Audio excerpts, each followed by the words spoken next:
Papeari, sous les grains. Entre minuit et 3 heures du matin, la pluie est tombée en continu, provoquant la crue de la rivière Paoui. Heya, son compagnon et ses 2 enfants se sont fait surprendre. J'ai été surpris par des bruits. J'ai entendu des choses tomber. Je pensais que c'était un voleur. Mais quand je suis venu derrière, en fait, c'était l'eau qui était à ras-bord dans la cuisine, quoi. Une 50aine de familles ont été inondées. L'aide des pompiers est plus que précieuse. Leur mission, aider les sinistrés à nettoyer, mais aussi recenser les pertes matérielles.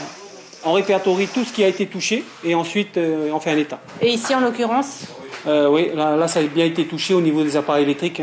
Donc vous avez vu le frigidaire et la machine à laver. Un peu plus loin, Robert et sa famille n'en reviennent toujours pas. Propriétaires depuis 6 ans, personne ne leur avait dit que la zone était sensible. À chaque fois qu'il y a de la pluie, dans de fortes houles, je sors. Quand c'est fluide, j'ai obligé de sortir voir un peu s'il n'y a pas d'eau qui se promène un peu dans la cour. Et quand je suis arrivé, le niveau d'eau était dans le garage, c'était assez haut.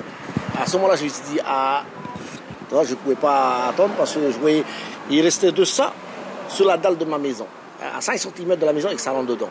C'est un point où ce problème arrive assez souvent, surtout en de grosses pluies. Il y a eu un détournement de rivière, de lit de rivière qui a été fait il y a une quinzaine d'années. Et donc la nature retrouve ses droits.